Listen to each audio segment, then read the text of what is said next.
The All-Star Game. Simply hearing that phrase conjures up countless images. For more than 80 years, this midsummer showcase of stars has brought us iconic moments on one of baseball's biggest stages, with unforgettable swings of the bat. First home run of the series. Bo Jackson says hello. Fielding feats that astound. Catch by Hunter. Pitching performances that feature both power and precision. 4 consecutive strikeouts for Pedro Martinez. Celebrations that unite present stars with legends from the past. Today's stars crowding around one of the greatest to ever play the game of baseball. And moments that make us smile. John Kruk standing himself off. There's nothing quite like the thrill of the Midsummer Classic. The first grand slam in All-Star history. This could do it. Ray Thomas wins. Safe. Did he do it? Did he do it? He did! Who wrote this script? Budweiser presents MLB Midsummer Classic Moments. Boogie, I got to tell you, I've had some special days in this game as long as I've been in it, and this is one of them. Certainly is right up there at the top. As I tell you, you've made the All-Star team. Thanks, Boats. It's awesome.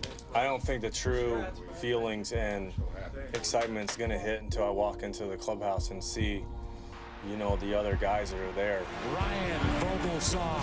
And realize that I'm one of them. That's a pretty special day. On the field are the National and American League All-Stars. It's an incredible honor to be chosen as one of the top players in this profession. Today I'm calling you to tell you that you are our All-Star for the year. You deserve it, and I couldn't be happier for you. Thanks, Jeffrey. I appreciate that. And those who are fortunate enough to make an All-Star team fully understand the significance of being among the very best.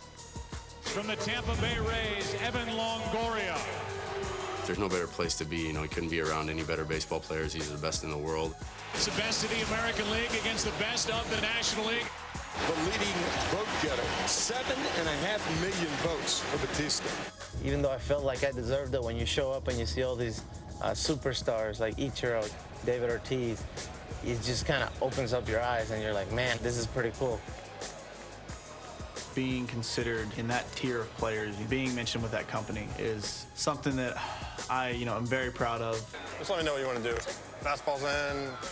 Fastball's in, sliders, curveball. Fastball's in the righties, right? Yeah. It's always great to be among the elite and kind of rub elbows with those guys and pick their brain and talk to them about, you know, how they go about their business. That's the only bat I've ever swung, man. It's just whatever you feel comfortable, whatever gets you there.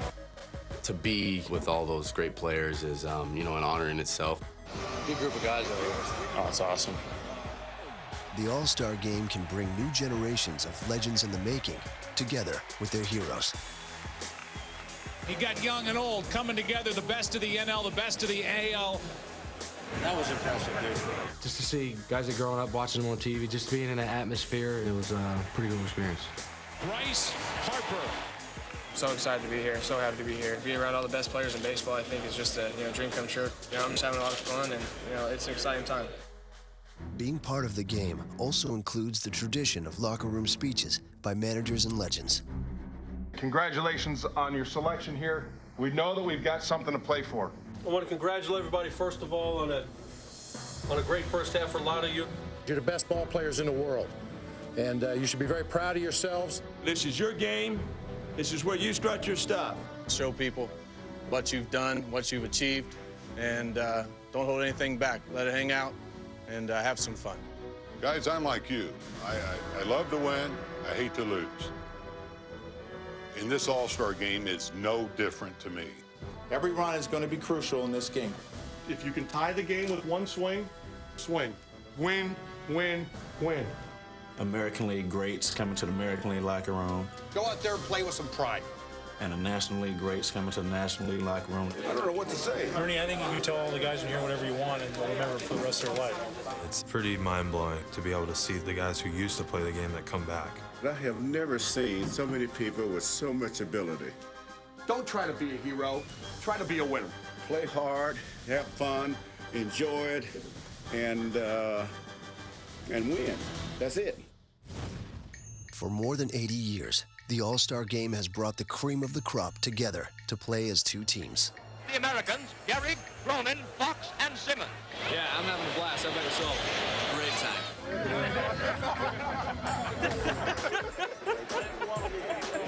It's crazy. There's a lot of chaos, but it's a lot of fun. Meeting the guys you compete against, it's a great experience. All right, I can tell whoever you want. Pitch out, it don't matter with these things on, player. They're neon. He wears them? Yeah. Swear to you, dude. You know, you get to meet some people you don't talk to every day. I'm like the Denzel the baseball guy. Look at this. It's a lot of fun. Everyone's excited to be here. What's up, Bugsy? We ready? To be center stage all together at one time, I think it's a feeling of euphoria, and you look forward to it. Can you explain to me how come your rapper looks so good and mine looks so ordinary? Because I'm the best looking. See, they want to look. Look at the face on it. Look at his face. Look at yours. Okay. That's why. Okay, good enough for me. This array of personalities is bound to share a few laughs along the way, including at game time. But what we gonna do?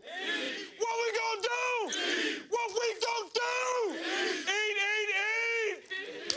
Good game. I was in Boston, so, they don't like me there to begin with. Talk to him. Tell him, please don't boo me tomorrow. Ask him that. Say, please don't boo me tomorrow. So Jeter came up with a plan to win over the Boston fans. He just told me, he goes, watch this. I'm gonna do it. I don't think he thinks I'm gonna do it. Step out. It's amazing. He does this every pitch. Yeah, I had a little fun with it. In my first at bat, I tried to imitate his stance because he's got all kind of things he does up there. And I just started laughing. That was pretty funny. And I'm like I said, it was a time to have fun. That's what the All-Star Game's all about. It's about having fun. Something that in 1993, Randy Johnson took to heart. John Kruk fanning himself off. He did that on purpose. He did it on purpose. The look on Crucky's face was priceless, and I'm pretty sure he doesn't want any of that. Watch the reaction of John Kruk. Would you say his heart is palpitating a bit? When I stepped in the box, I said, all I want to do is make contact. And after the first pitch, I said, all I want to do is live. And I lived. So I had a good at-bat. John had no chance. Randy and Kruk had fun with their duel, but in 2001, third base coach Tommy Lasorda's quest to survive was a bit more frightening. Shattered bat and takes out the third base coach, Tommy Lasorda. All of a sudden, I turned and I looked, and here comes this bat at me, right at me. This whole big stadium. The bat came to me, hit me in the chest, and I flipped back. One comical moment to remember here in Seattle. But usually, the real fun takes place on the field. 2002 was my first All-Star game, and they said, now I'm batting. Barry Bonds. And all I could think about before that pitch was, don't hit it to me, don't hit it to me. And he hit it to me.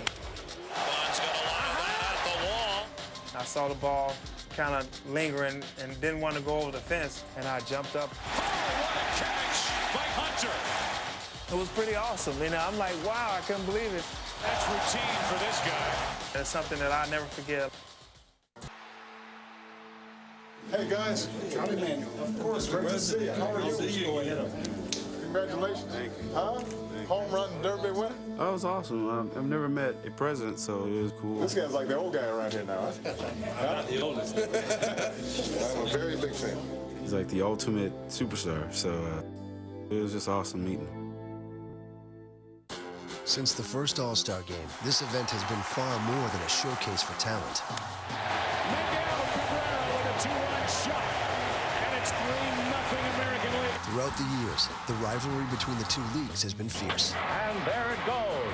A home run over the right field screen. The National League wins 6-5. The All-Star Game began when Chicago Tribune sports editor Arch Ward felt it would complement the 1933 World's Fair in Chicago.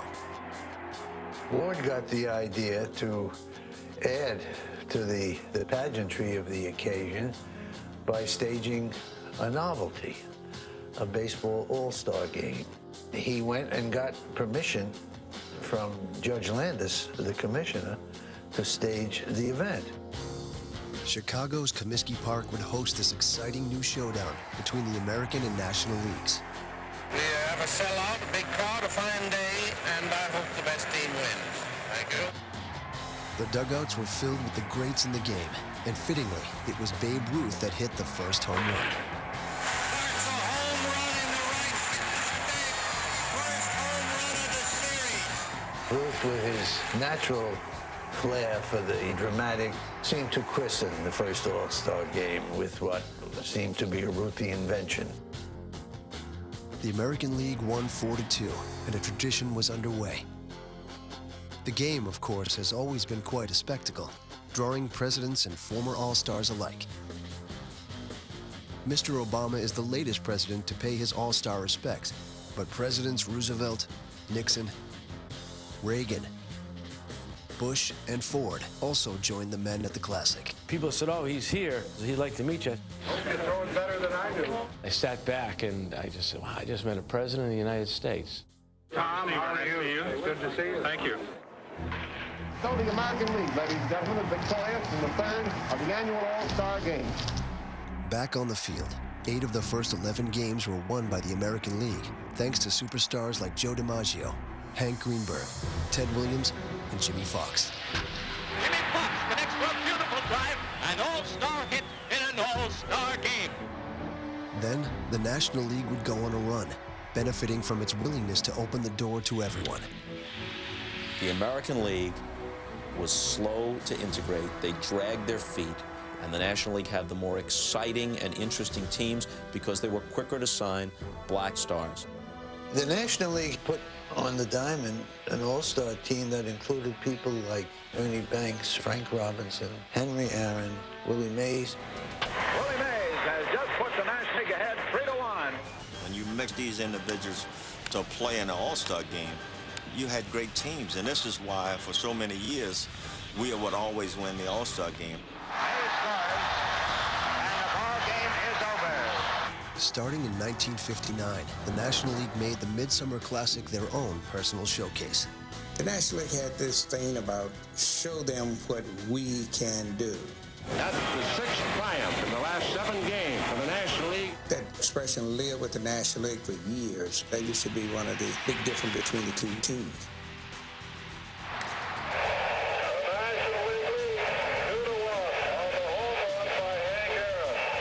The most important thing at that time was winning the All-Star game.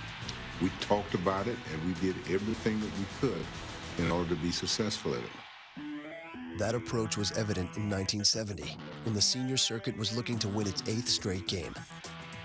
It was tied, and Pete Rose was at second with 2 outs in the bottom of the 12th. 1-1 to the waiting Jim Hickman. Up the middle. Rose is on his way around. Picked up by Otis. Rose is coming to the plate. He's in. It's all over. The National League wins. Ray was reaching for the ball, and the ball was about that far from him. I actually started to slide head first, and I saw he was up the third base line, and he hit the line straddle. So I actually went over the top of him, and I tagged home plate with this right hand. He throws barreled into Fossey, who is slow in getting up. Yeah, I could avoid him, but we might still be playing. I played in 17 All-Star games, and we won 16 of them because it was our obligation to play the game as hard as you possibly could. The games were intense, and the competition was fierce. And from 1972 to 82, the National League won them all.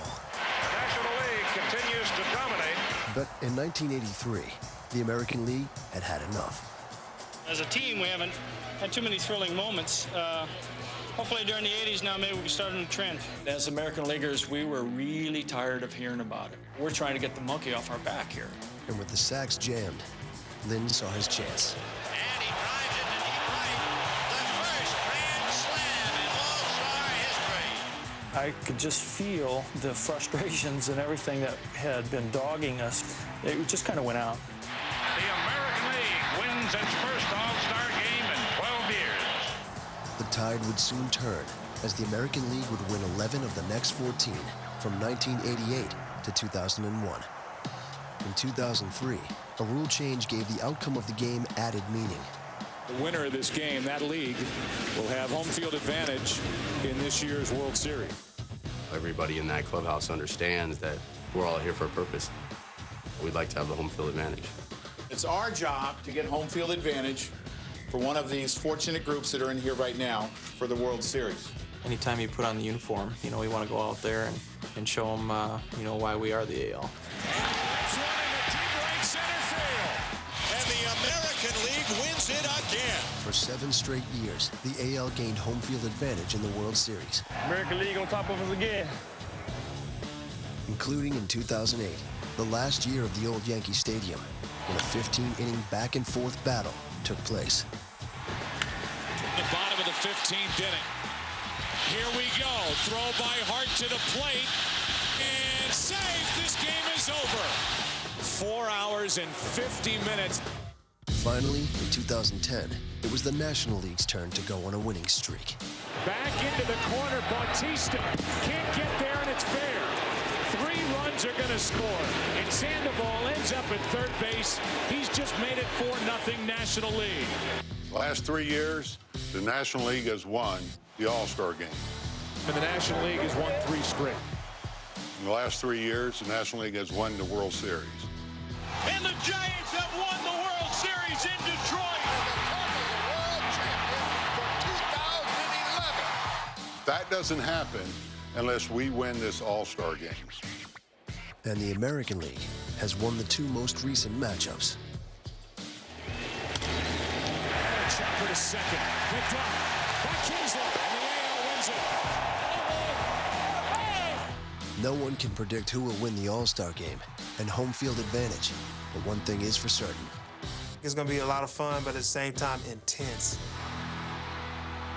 Mariano Rivera will try and save it for the American League. Base is empty. And a little fly ball into right field could end it. Shallow right, and the catch is made by Zobrist, and the American League has won again. And it's Rivera with a record-setting 4th All-Star game save. The Midsummer Classic has seen its share of great moments, but a select few live in baseball lore. And right out of the gate, 100 miles per hour.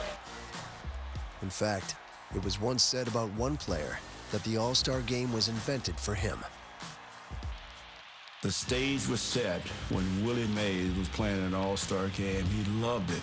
He created the drama. And the minute he walked in the clubhouse, you just see the adrenaline going. I mean, hey, this is where I want to be. This is what I want to do. This is my game. In his record-tying 24 All-Star games, Willie Mays set marks that may never be matched. And the New York Giants star slams a home run. No player has matched his total hits, runs, or stolen bases in All-Star game history. When you get an opportunity to play in a game like this, you want to come and just be among the 25 guys we have here. The Say Hey Kid became the first man in All-Star history to steal a base and hit a home run in the same game. He did seem to excel, to rev it up a few notches in the All-Star game. Just keep your eye on Willie Mays, because he's going to do something to make you feel when you go away from the park. Boy, I'm glad I went to the game today. Mays was Mr. July when it came to the Classic, and the man soon to be known as Mr. October would contribute to All-Star lore.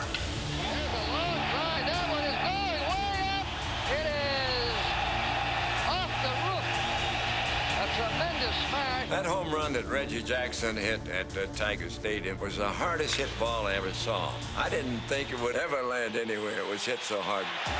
That hit the transformer up there. Well, when I did hit that one, I kind of knew it was out of the ballpark. I don't think there was any question when it left the back. It's not just offense that wows. In 1979, defense stole the show courtesy of a pair of throws from a Pirate in right. The bottom of the 7th, Boston slugger Jim Rice looks to add to the lead. Joe Morgan was playing second. He couldn't see it. I couldn't see it. We both got our arms spread, and the ball landed about 15 yards behind me. Parker in, and Parker lost it. And at that time, I anticipated Rice possibly rounding second, going to third. Turned and fired one hopper to Mike Smith at third. The throw, they got him at third base. Come the bottom of the 8th, with men on first and second, the Cobra uncoiled his arm once again. The 1-2 pitch is swung on and whacked into right. Parker charging. Here comes the runner Downing. The throw to Carter. Got him at the plate. The game was on the line, so I didn't have time to try to bounce it. It was just letting it go hard as I could. And the throw went into home plate on the line, and Gary Carter made a great play, came down, blocked the plate, tagged down and out, saved the All-Star game for the National League. At times, the All-Star game has witnessed seemingly superhuman efforts. That was certainly the case in 1989, thanks to Bo. The left fielder, number 16, Bo Jackson. The first pitch of the game stands out in my mind. Rick Russell pitching to Bo Jackson. Look at that one. Bo Jackson says hello. I just never, ever forget the sound of that baseball. When he hit that ball, I swear I thought he hit a golf ball, the way it sounded. And I never saw a ball leave the ballpark as fast and as far as that ball. And then where it landed just made no sense whatsoever, because that ball was at least 50 feet further than the big boys were able to hit it in batting practice. His next time up, Bo stole second. Jackson is on his way to third. Joining Willie Mays as just the second man to have a home run stolen base combo in the All-Star game. He also flashed some leather to complete his MVP performance. 10 years later, in the midst of one of the most dominant pitching seasons ever, Pedro Martinez showed his hometown fans a performance for the ages. He was throwing about 120. Market way late. And then Pedro threw me one of those Bugs Bunny change-ups. Start for Pedro Martinez in the American League. And he's gone, and Martinez exciting the Fenway crowd. Strikes out the first two. 2 balls, 2 strikes on Sosa. And the Boston crowd celebrates. We're talking about a time that was probably the greatest extended run of slugging in baseball history. And you had this 5'10", 170-pound soaking wet guy out there just buzzing his way through some of the greatest hitters of all time. 4 consecutive strikeouts for Pedro Martinez. Oh, it was incredible. It was absolutely incredible. You talk about electrifying. That was electrifying. Electricity is always in the air at the All-Star game, and in Cal Ripken Jr.'s final Midsummer Classic, a simple gesture sparked images of his past. This year should be the year that Cal Ripken Jr. should finish as an All-Star and start this game as a shortstop. I'm going to short. I'm not going to short. I don't want to. Look at Skin. Look at Skin. I don't want to go. Hey, he has to. There's one more time. They want you 1 inning over here. Knew he wouldn't want to go. Joe Torre said, get over there. That's already done. The whole stadium knows. Give me some. The whole stadium knows. I'm on third base. You got to go to short for 1 inning. That's amazing. I must have been the only one in the whole place or the whole country that didn't know what was going on. It felt really good just getting that glimpse and kind of going back in time, because I did play most of my career from that perspective. What a tribute that is. And when it came time to bat, Cal rose to the occasion one last time. There's a high fly ball to left field. Did he do it? He did! Cal Ripken Jr. on his first at bat in his last All-Star game hits a home run. It was pretty overwhelming. It really put a final stamp on my All-Star game career. Who wrote this script? Jeter at second with nobody out. A 3-2 count on Mike Trout. That's in the air to right, well hit. Off the wall. Jeter will round third and score. Trout digging for 3. And he'll make it with an RBI triple. ALL. 1-zip. Out of the 5th inning, rolls in. 2 on. Mike Trout digging in. That's chopped to third. It's a fair ball. 1 run will score. That's Norris. And the AL leads it again 4-3. One of the things that keep baseball fans glued to the set during the All-Star game is the chance to watch baseball's most accomplished hitters send balls soaring into the night.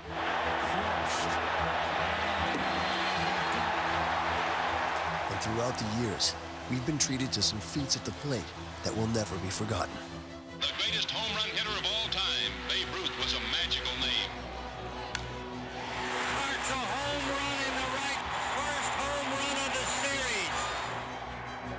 The Babe may have hit the first All-Star home run, but Ted Williams hit one of the more memorable in 1946 against Rip Sewell in his obscure pitch. Sewell featured a blooper pitch, which he could throw 20, 25 feet into the air and parachute this thing across home plate for a strike. And there was Ted Williams, and he knew what to do with it. Ted took about 2 little steps up forward and hit a frozen rope line drive dead center field. He drove it right out of Fenway Park into the right field bleachers, and the crowd went wild because by now it had become vaudeville. Williams went around the bases laughing. But Ted's most memorable All-Star blast came in the midst of his 400 season. 2 outs, the winning runs on the sacks, and look who's up, Ted Williams. Russell pitches, Williams swings, there's a high drive, going deep, deep, it is a home run against the tip top of the right field stand. Oh, I was so happy and I was so proud. And I saw myself galloping around the bases, clapping my hand. Williams dancing around the bases, hopping and skipping. To give you an idea of the importance that was attached to the All-Star game in that era, Williams in his book described that as the most important hit of his career. Yes, hitting that home run in the All-Star game in the 9th inning was certainly a big thrill, and I'll never forget the rest of my life. Ted's game-winning home run was the first in All-Star history, but the feat would be matched in 1955 by Stan the Man Musial, who led off the 12th inning with one thing in mind. The game was tied. He was sitting on the bench. Well, I'm coming up, boys. Get ready. I'm going to end it all. We all looked at it. I told Yogi before I got up to hit, I said, Yogi, let's end this thing. It's been a long extra inning game. And there it goes. A home run over the right field screen. The National League wins 6-5. Musial's teammates gather at the plate to greet the hero. It's the 4th All-Star homer in Musial's career. Stan's 6 home runs and 24 All-Star appearances are still the most in history. Beautiful Shea Stadium in New York draws more than 50,000 for the 35th Major League All-Star Game. The 1964 Classic also came down to the final inning. Zapata with a fly ball to shallow right, enabling Mays to come in to score. And the game is American League 4, National League 4. On the mound was a fearsome sight. Dick Raditz, the Boston Monster, faces Johnny Callison. Johnny Callison came up, and it wasn't that Dick Raditz didn't know that Johnny Callison was a fastball hitter. It's just that I dare you to hit my fastball. Swing, and there it goes. He turned on it, and you knew the game was over. Callison joined Williams and Musial as the only men to ever hit an All-Star ending home run. Recently, Ichiro proved that not all home runs go over the fence. Ichiro has the most hits in Major League Baseball since 2001. You can't pitch him anywhere and feel comfortable. Look at that stance. He's I'm trying to hook him down the right field line. Pitch to Ichiro, hit well to deep right field. Over the head of Griffey, it's off the wall, and it takes a crazy bounce. Grounding third, heading home, Ichiro. Wow. You gotta be kidding me with that. An inside the park 2-run home run. If I had that kind of speed, As the American League goes in front, 2-1. That may have been a triple for me. May have. I might have got thrown out going to third. Wonder if that's ever happened in All-Star history. That was the first inside the park home run in All-Star history.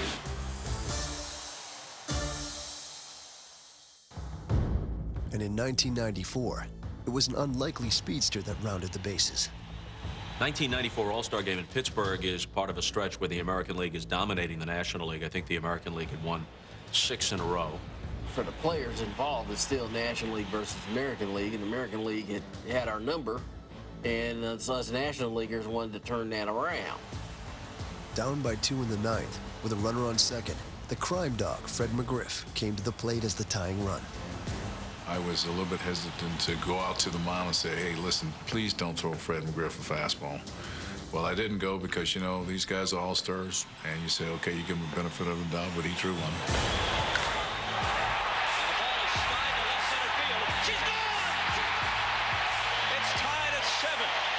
And all of a sudden, we're even, and we were really excited about having a chance to possibly win the game.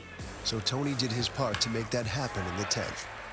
Chopped over the mound. That's why Tony Gwynn is such a good hitter. Will Clark is playing first base for the Rangers, and Moises Alou is coming up to the plate, and I'm telling Will, I said, look, if he tries to sneak a fastball in, this game's going to be over. Swinging a drive into the gap in left center field.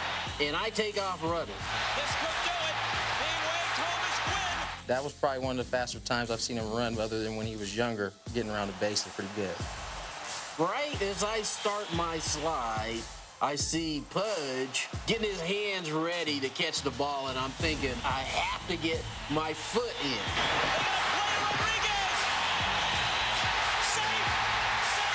in. And it's the only time in my career I really acted like I was, in high school. Spontaneous, yeah!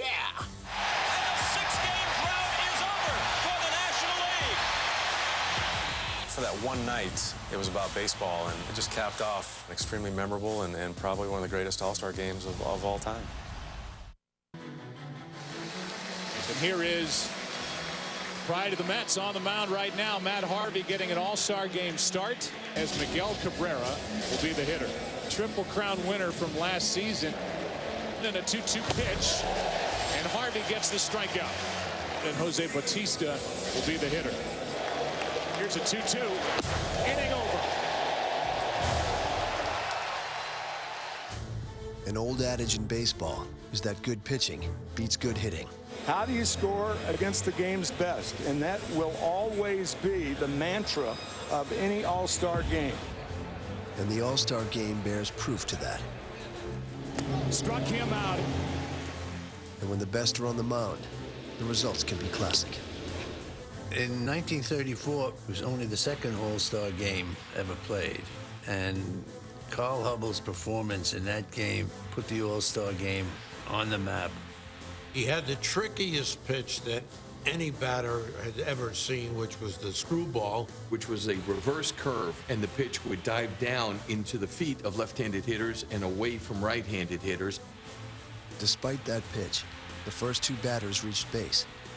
And now Hubbell had to face Lou Gehrig, Babe Ruth, and Jimmy Fox, three of the most feared hitters to ever play. So there's Hubbell standing on the mound with men on first and second, nobody out. And he's looking at the greatest artillery in one big league lineup at that time. There was enough power in that trio to illuminate a small city. What I tried to do was to strike Ruth out. He's the only one I was really trying to strike out. He strikes out Babe Ruth. And then Gehrig, if I can keep them breaking balls down low, get him to hit the ball on the ground, I got a chance for a double play. And Hubbell struck out Fox. It seems that Carl had done the impossible. Hubbell took the mound again in the second to face two more Hall of Famers, Al Simmons and Joe Cronin. He just threw them that screwball, struck out the next two in the next inning, and I don't think that feat has ever been equaled in baseball history. It still remains the greatest pitching performance in the history of the All-Star game, bar none. The idea that Carl Hubbell could strike out five of the greatest hitters in the history of baseball together is just beyond imagination. Ruth, Gehrig, Fox, Simmons, Cronin. Hubbell faced this formidable firing squad, and he survived unscathed, throwing that little screwball that nobody could hit. The 1984 All-Star Game was the 50th anniversary of Hubbell's famous feat, and Carl was there to throw out the first pitch with a flourish. What a lovely scene. It was only fitting. Another National Leaguer was about to put on a show of his own, using Hubbell's famous screwball. Fernando Valenzuela comes out to work in the fourth inning. So he got Dave to chase it, and up comes Reggie Jackson. And down he goes here. So Whitfield and Jackson look about as bad as you'll ever see Dave and Reggie look back to back. So now let's see about Brett, what George has learned from watching Whitfield and Jackson. And strike three, a fastball. Strikes out the side.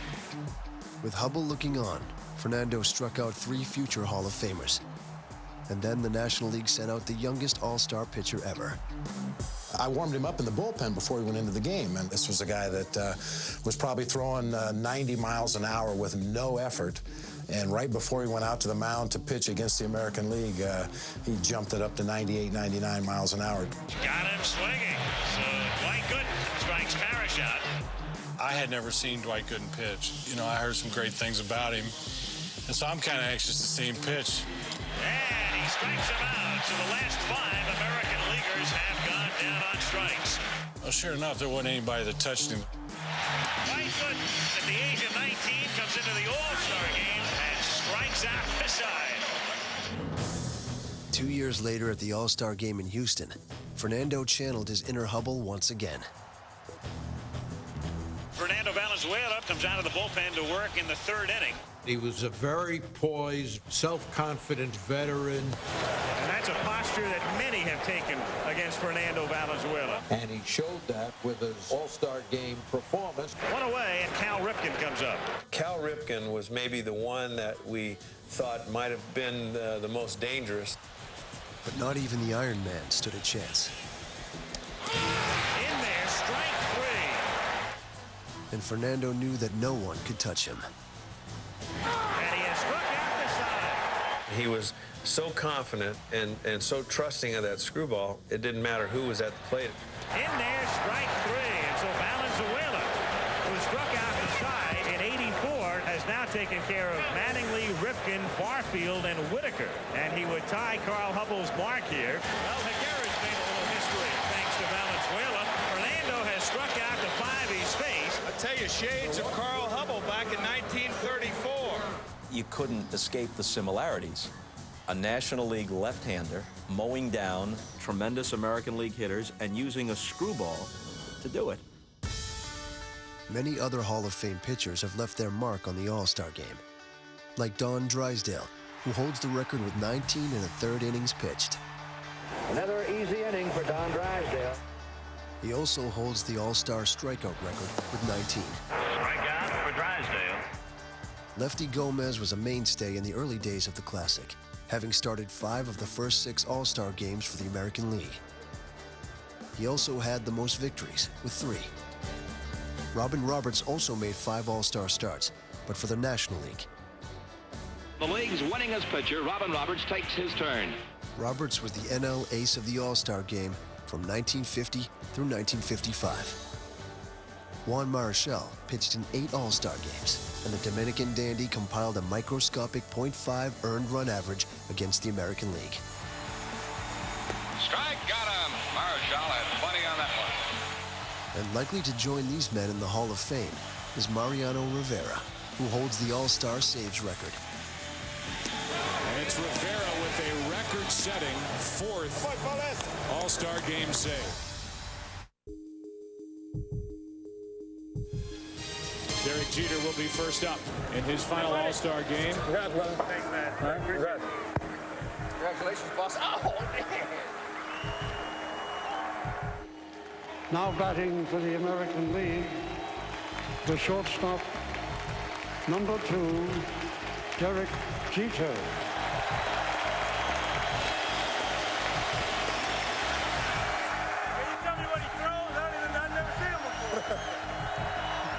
Now the pitch. Into right. And he starts his night with a double.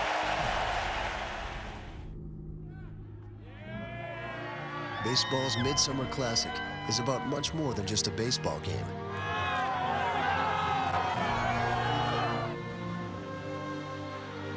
It's also served as a stage to celebrate the history of the game, with poignant celebrations and timeless tributes.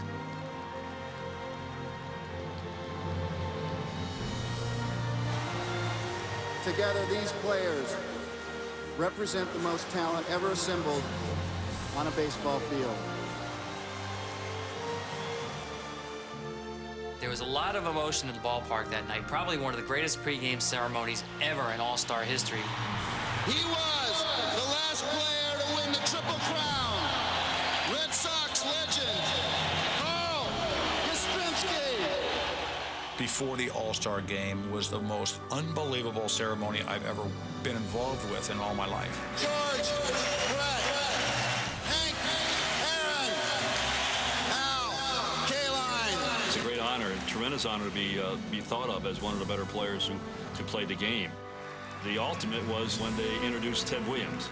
Ladies and gentlemen, please welcome the greatest hitter that ever lived, Hall of Famer, Ted Williams. Today's stars crowding around one of the greatest to ever play the game of baseball. The guys are surrounding him on the mound, and there's guys with tears coming down, and where's McGuire? Where's McGuire? I'm like, right here. He goes, when you foul a ball back, do you smell burnt wood? I do. That's a pretty unique question to ask me out here. The love and the affection and the unbelievable feelings in the ballpark when he was here and introduced was beyond description. In the years since that memorable appearance by Ted, All-Star games have had special celebrations honoring other hometown heroes. Please welcome one of the game's all-time greats, the heart and soul of Cardinal baseball, Stan, the man, Musial. In 2007, it was San Francisco that honored one of its own. There's going to be something real special happen with Willie Mays here before the game starts. And Willie Mays will throw the ceremonial first pitch to Mets shortstop Jose Reyes, and he's telling him, move back. I can throw it farther. Well, what a moving tribute to a guy who exhibited every facet of the game that was superb. And one of the greatest gatherings of baseball legends, both past and present, took place at Yankee Stadium in 2008. Your All-Stars receive a unique honor guard. As today's best take their positions, they will be joined by the living immortals of Cooperstown. I was looking around saying, like, you know, I got Bob Feller here and Steve Carlton there and Yogi over here, Whitey and all that sort of thing. And it's like, what am I doing here? And after the All-Stars joined the Hall of Famers on the field, 4 Yankee legends threw out the first pitch to a current Yankee.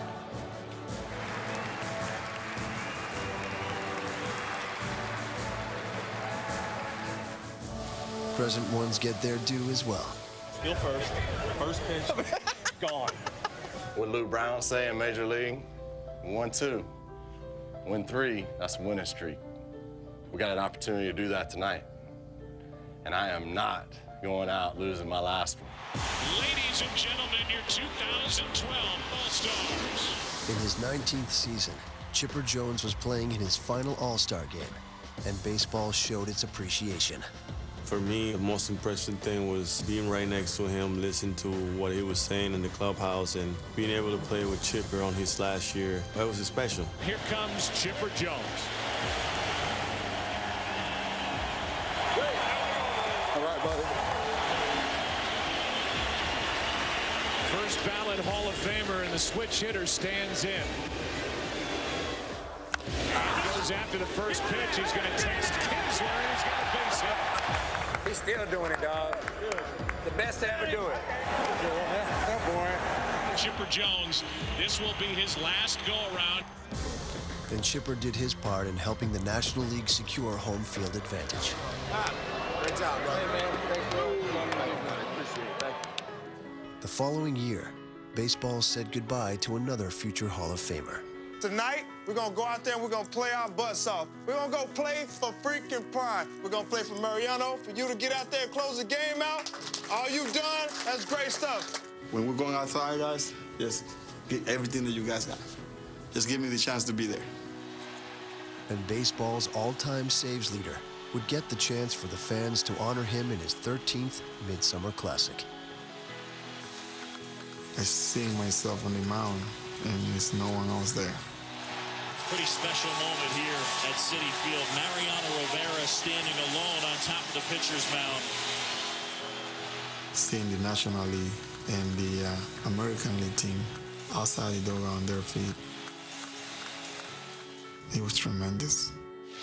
The 2-2. Swing and a bouncer to short. Gloved by Peralta. Unloads in time to first, and Rivera with a 1-2-3 inning. And that's it.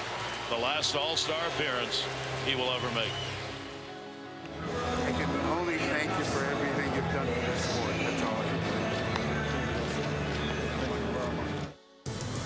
say. With a new wave of talented players bringing excitement to the game, It's a no-hitter for Max Scherzer. it's only a matter of time before these young stars grace us with even more all-star moments. The 22-year-old has done it again. 6 home runs in 3 games for Harper. Who knows who will hit the next mammoth home run That hit the transformer up there. or deliver the next dominant pitching performance. One thing is for certain, there won't be a shortage of Midsummer Classic Moments.